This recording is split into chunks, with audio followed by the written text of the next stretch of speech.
vendo por si mesmo. Ajahn Thanissaro. Quando fui pela primeira vez estudar com meu professor, Ajahn Fuang, ele me deu um pequeno livreto com instruções de meditação e mandou que eu fosse para a colina atrás do monastério para meditar.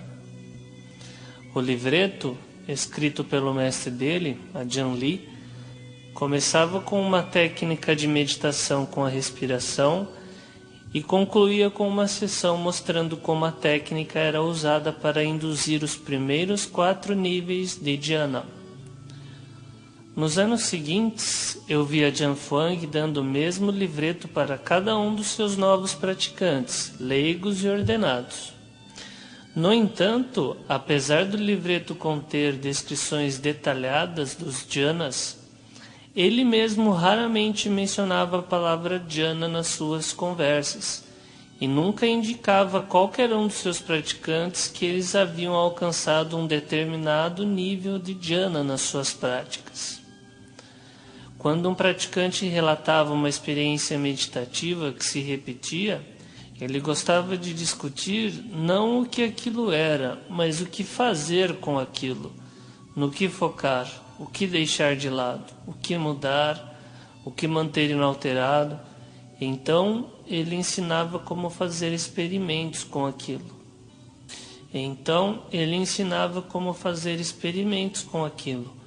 Tornar aquilo ainda mais estável e pacífico e como julgar os resultados dos experimentos. Se os praticantes dele quisessem medir o seu progresso contra as descrições de dhyana do livreto, isso era problema deles, e ele não tinha nada a ver com isso.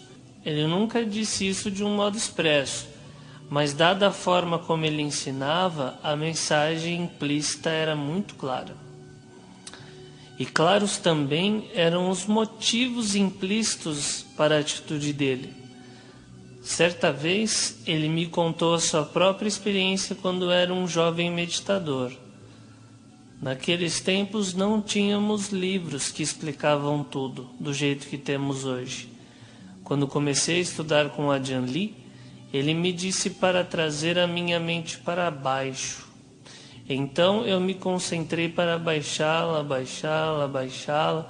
mas quanto mais eu abaixava, mais pesada e embotada ela ficava. Eu pensei, isso não pode estar certo. Então eu voltei ao ponto de partida e passei a me concentrar para elevá-la, até que encontrei um ponto de equilíbrio e pude entender ao que ele estava se referindo. Esse incidente foi um dos muitos que ensinaram importantes lições para Ajahn Fuang. Você precisa testar as coisas por você mesmo para ver onde as instruções devem ser tomadas literalmente e onde elas devem ser tomadas com sentido figurado.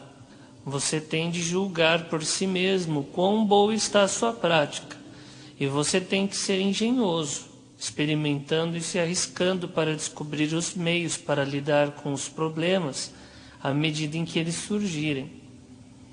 Então, como professor, Ajahn Fuang tentava incutir nos seus praticantes essas mesmas qualidades de autoconfiança, engenhosidade e a disposição para se arriscar e testar as coisas por eles mesmos.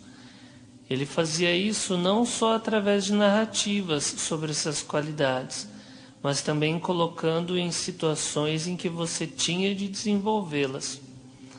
Se ele sempre estivesse disponível para afirmar que sim, você alcançou o 3º dhyana, ou não, esse é apenas o 2º dhyana, ele estaria impedindo o desenvolvimento das qualidades que ele estava tentando infundir.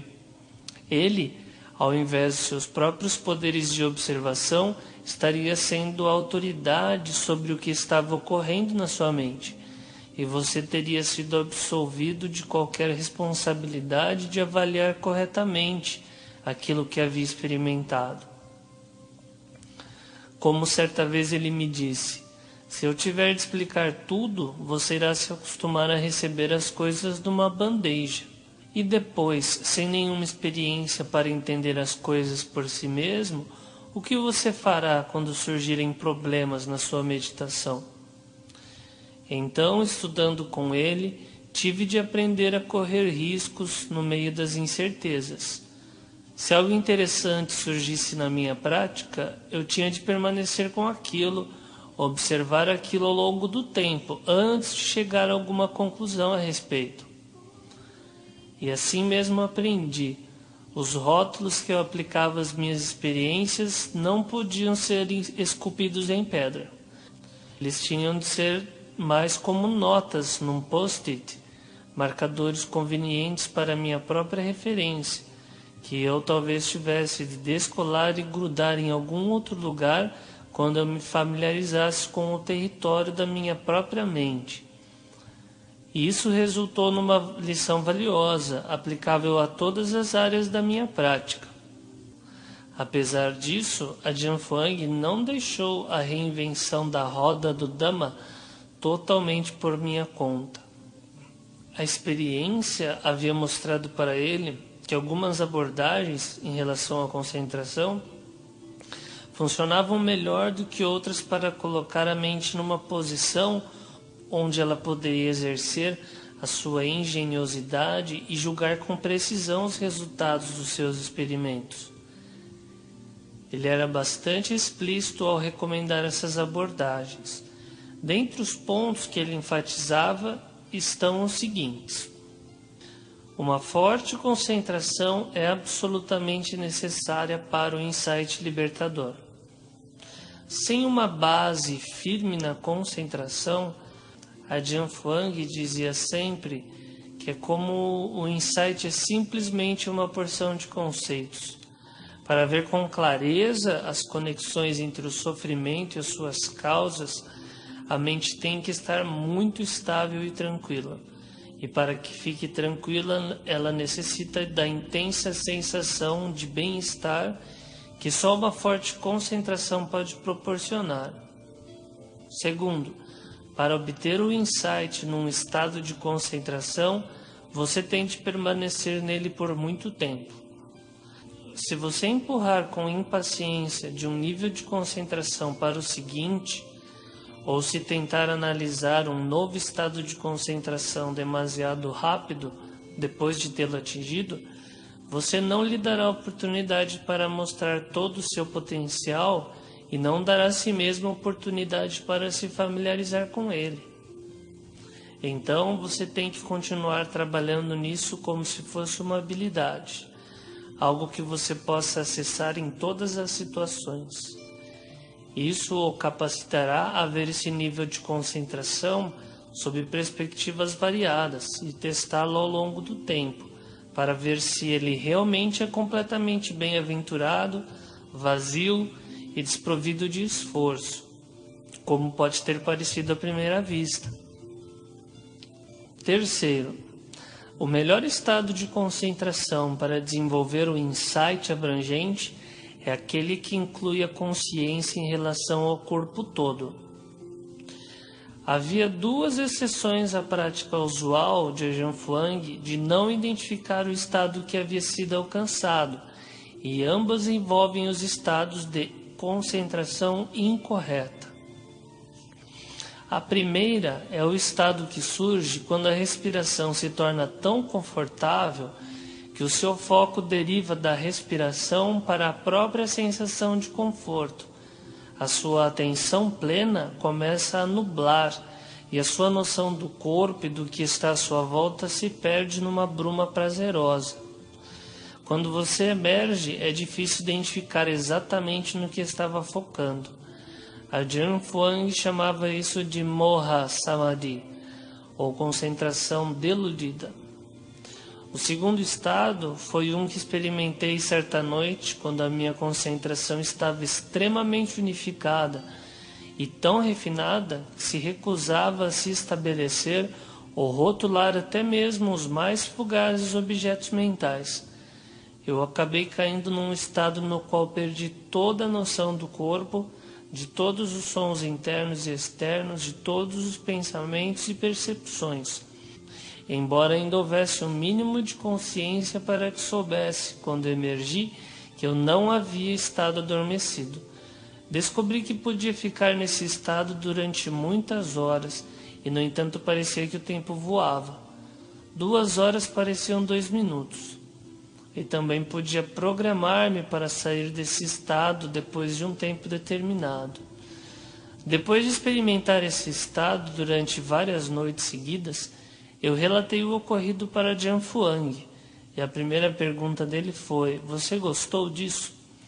Minha resposta foi não, porque me senti um tanto atarantado depois que emergi na primeira vez. "Muito bem", ele disse. "Enquanto você não gostar disso, você estará seguro." Algumas pessoas realmente apreciam isso e pensam que é nibbana ou a cessação. Na verdade, é o estado de não percepção, asanya bhava. Não é nem mesmo concentração correta, porque não há meio nesse estado de investigar alguma coisa para obter algum tipo de discernimento. Mas esse estado tem outros usos. Ele então me contou quando teve que se submeter a uma cirurgia nos rins, e não confiando no anestesiologista, ele se colocou nesse estado durante a operação. Nesses 2 estados de concentração incorreta, é o escopo limitado da consciência que faz com que eles sejam incorretos.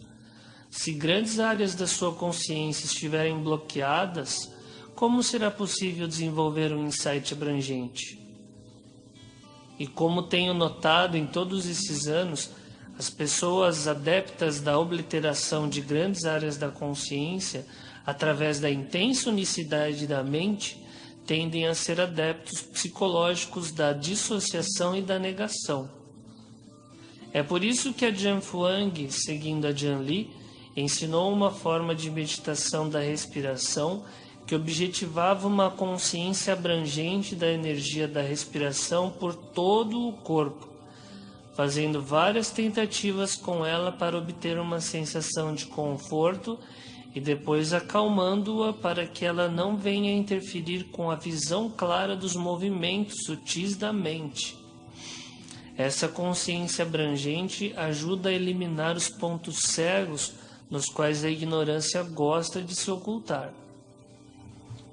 Um estado ideal de concentração que dê origem ao insight é aquele que pode ser analisado como sofrimento e ausência de sofrimento, mesmo enquanto você estiver imerso naquilo.